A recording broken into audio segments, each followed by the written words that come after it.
राधे राधे। जय जय श्री राधे। श्री हरिवंश राधा वल्लभ लाल की जय हो। सभी संतों हरिभक्तों की जय हो। पूज्य गुरुदेव महाराज की जय हो। युगल जोड़ी सरकार की जय हो। ठाकुर जी के सभी सभी सभी भक्तों की और महान संतों की जय हो। जय श्री राधे। जय श्री हरिवंश।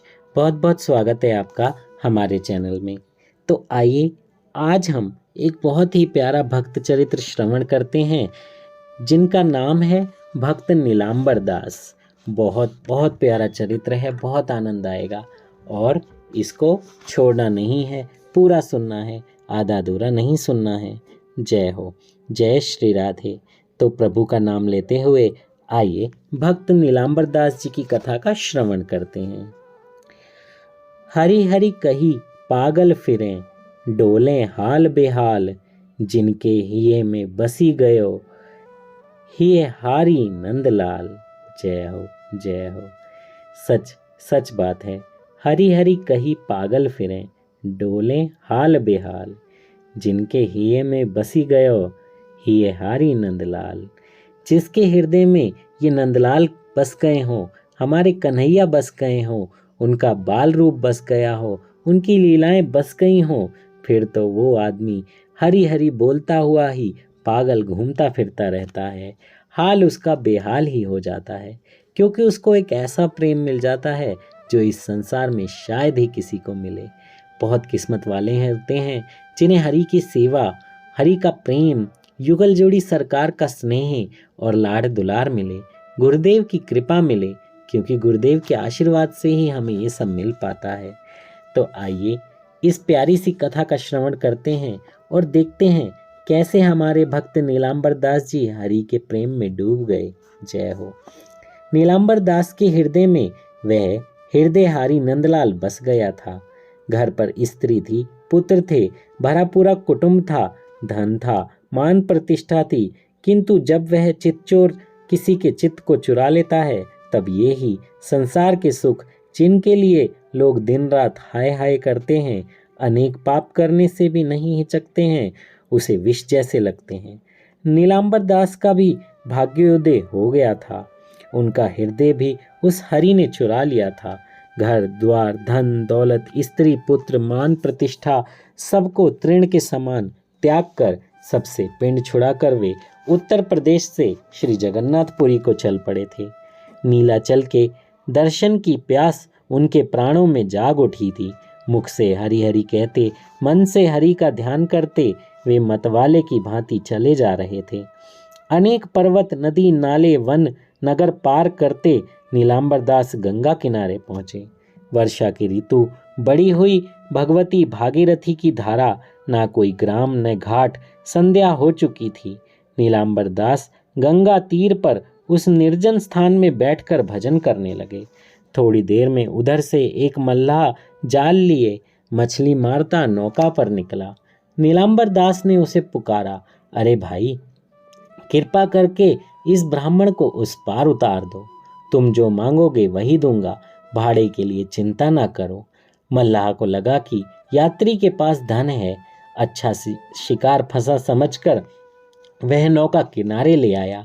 नीलांबर दास प्रसन्न होकर भगवान का स्मरण करते हुए नाव में बैठ गए।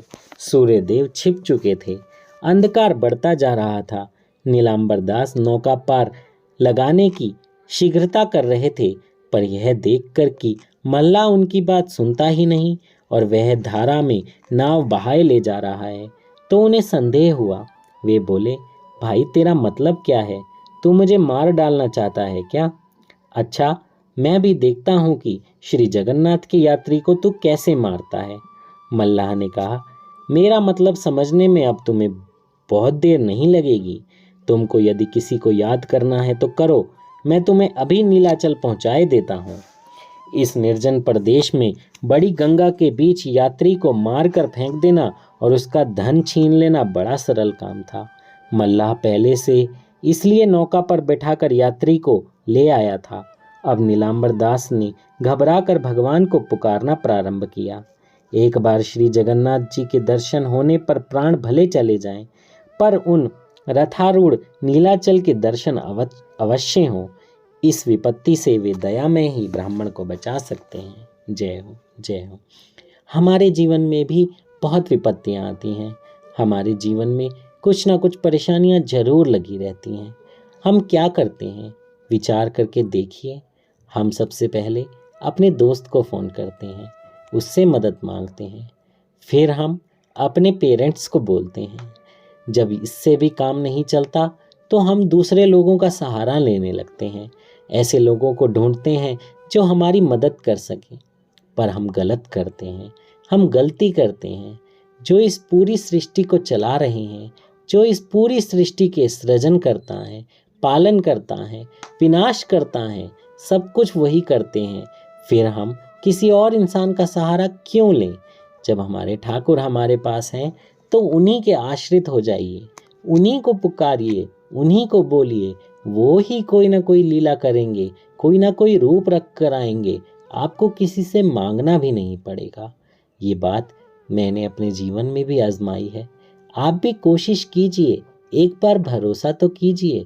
भरोसा नहीं करेंगे तो फिर तो दिक्कत हो ही जाएगी, गड़बड़ हो ही जाएगी।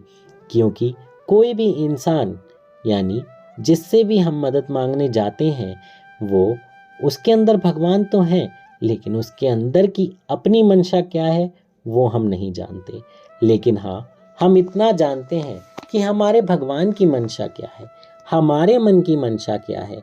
हमारे मन की मंशा ये है कि हम इस विपत्ति में हैं, हमें इससे बाहर केवल भगवान निकाल सकते हैं। तो भगवान को ही पुकारिए, किसी इंसान को नहीं। इंसान से तो आपको धोखा ही मिलेगा, पर भगवान आपकी ज़रूर मदद करेंगे, हर तरीके से मदद करेंगे। और हाँ, अगर आपका वो काम नहीं हुआ तो ये भी गारंटी है कि आपका कुछ ऐसा काम हो जाएगा जो आपने सोचा भी नहीं है। आपकी ऐसे काम बन जाएंगे जिनके बारे में आपने दूर दूर तक सोचा भी नहीं था। ऐसा हो जाता है। कभी कभी हम सोचते हैं, अरे यार ये काम हो जाता तो मज़ा आ जाता, पर क्या होता है, उसके साथ साथ कोई दूसरा काम हो जाता है। फिर लगता है अरे कितना अच्छा हुआ, ये हो गया, चलो ये तो रुक गया, कोई बात नहीं, लेकिन वो काम हो गया मेरा, कितने आनंद की बात है। होता है ऐसा, सच में सबके साथ होता है। एक बार अपने अंदर झांक कर देखिए, फिर आपको पता चलेगा। इसलिए जैसा नीलांबर दास जी ने किया कि प्रभु को ही पुकारा, क्योंकि वो वहाँ पर हल्ला भी मचाते तो बीच नदी में कौन आता उनकी मदद करने, लेकिन प्रभु को पुकारा। आपने द्रौपदी जी को देखा, उन्होंने पूरी सभा में सबसे मदद मांगी लेकिन कोई नहीं आया, और जब भगवान को पुकारा तो भगवान इतनी शीघ्र आए कि सब कुछ छोड़ आए। सिर्फ और सिर्फ वहीं प्रकट होकर उन्होंने कैसे रक्षा करी। तो बस हमें प्रभु पर ऐसे ही विश्वास करना है। जब कोई सर्वथा असहाय होकर भगवान को पुकारता है तब भगवान उसकी प्रार्थना का उत्तर अवश्य देते हैं।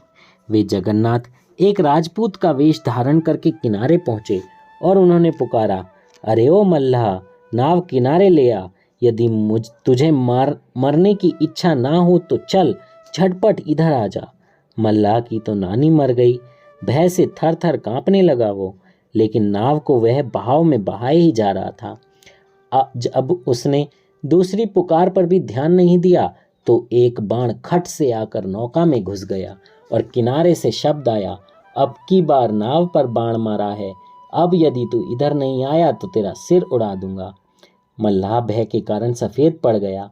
उसे समझ नहीं आ रहा था क्या करूं, और उसे ये भी समझ नहीं आ रहा था कि कैसे कौन आ गया। उसने नौका किनारे की ओर मोड़ ली। किनारे पर पहुंचकर राजपूत ने उसे बहुत डांटा और वे ब्राह्मण से बोले, मैं लुटेरे हत्यारों से यात्रियों की रक्षा करने के लिए इधर घूमा करता हूँ। मैंने यह वेश पीड़ितों की रक्षा के लिए ही धारण किया है। अब ब्राह्मण ने यानी नीलांबर दास जी ने धन्यवाद दिया, कृतज्ञता प्रकट करी और श्री जगन्नाथ जी के दर्शनों के लिए शीघ्र गंगा पार होने की इच्छा व्यक्त की। राजपूत ने मल्लाह को डांट कर कहा, इन ब्राह्मण देवता को झटपट से उधर उतार दो, उस पार जल्दी लेकर जाओ। अभी मेरे सामने इन्हें उस पार उतारो, मैं यहीं पर खड़ा हूँ, और तुम अगर तनिक भी इधर उधर हुए तो सीधा ये देख रहे हो ना मेरा धनुष, पहले जैसे बाण आकर तुम्हारी नाव में लगा है इस बार तुम्हारे मुख पर लगेगा और तुम्हारा मस्तक अलग कर देगा। मछुए को तो प्राणों के बचने की आशा ही नहीं थी। अब उसे कुछ धैर्य हुआ। वह अपने अपराध की बार बार क्षमा मांगता हुआ उठा और नीलांबर दास को नौका में बिठाकर तुरंत पार उतार दिया। मछुए का मन बदल गया था। उसे अपने कृत्य पर बड़ा पश्चाताप हुआ। वह ब्राह्मण के पैरों में गिर पड़ा। उसे आशीर्वाद देकर नीलांबर दास जी पुरी की ओर चल पड़े। जय हो, जय हो। कौन आया वहां राजपूत के रूप में? कौन आया वहां क्षत्रिय के रूप में? कौन आया वहां रक्षा करने के लिए अपने भक्त की? हमारे जगन्नाथ जी बस रूप लेकर आ गए और उन्होंने देखो किसी को नहीं पुकारा, सिर्फ अपने प्रभु को पुकारा। अपने प्रभु पर आश्रित रहिए। गुरुदेव महाराज भी अपने हर सत्संग में यही कहते हैं कि आप अपने ठाकुर जी को ही सब कुछ मान लीजिए, उन्हीं के आश्रित हो जाइए। भूल जाइए इस दुनिया में कोई है, सिर्फ मेरे प्रिया प्रियतम हैं, मेरे युगल सरकार हैं, मेरे ठाकुर जी हैं, मेरी राधा रानी हैं। अगर आपको लगता है कि ठाकुर जी आपकी नहीं सुनते तो बस राधा रानी को पकड़ लो। तुम राधा राधा पुकारो, ठाकुर जी तो अपने आप आ जाएंगे। सब गुरुदेव के वचन हैं। मेरी वाणी में कोई सामर्थ्य नहीं है। मैं इतना सब बोल पा रहा हूँ, ये सब गुरुदेव की ही कृपा है, गुरुदेव का ही आशीर्वाद है। और संतों से जो भी सुना है, सभी गुरुदेव जनों से जो भी सुना है, और इस भक्तमाल ग्रंथ में जो जो कथाएं इतने प्यार से लिखी हैं, वो सब प्रभु की कृपा से ही श्रवण हो पा रही हैं। अतः आपसे विनती है कि आप इसको ज़्यादा से ज़्यादा सुने और अपने फ्रेंड्स, फैमिली, मदर, फादर सबके साथ शेयर करें, ताकि भगवान की कथा सुनने से बहुत आनंद मिले उनको। जय हो।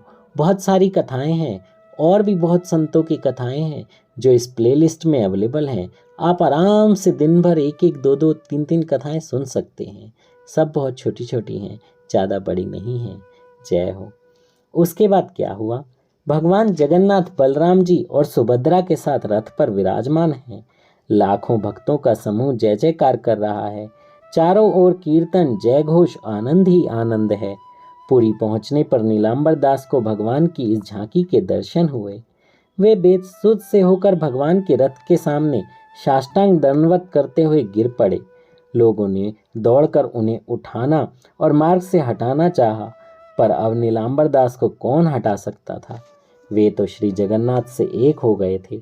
मार्ग में तो उनका देह पड़ा था। जिन भक्तों ने कीर्तन करते हुए समुद्र में विसर्जित कर दिया, भक्तों ने उनके शरीर को समुद्र में विसर्जित कर दिया। जगन्नाथपुरी में अब तक उनके इस दुर्लभ मरण की महिमा गाई जाती है। जय हो। जय श्री राधे। श्री हरिवंश। बहुत बहुत बहुत आनंदित कथा, बहुत प्रेम विवल कथा, बहुत आनंद आया। और ठाकुर जी के इस भक्त को दंडवत प्रणाम कीजिए कि हमें इतनी प्यारी कथा सुनने का सौभाग्य प्राप्त हुआ। ये सब उनके भक्तों की ही कृपा से हो पा रहा है, ठाकुर जी की कृपा से ही हो पा रहा है। सब उनको दंडवत कीजिए, प्रेम से राधे राधे कहिए, नाम जप करते रहिए और गुरुदेव के आश्रित रहिए। जो मंत्र गुरुदेव ने दिया है उसका नियमित जप कीजिए। जय श्री राधे। श्री हरिवंश। कथा कहने में मुझसे कोई त्रुटि हुई हो तो क्षमा कर दीजिएगा। जय जय श्री राधे।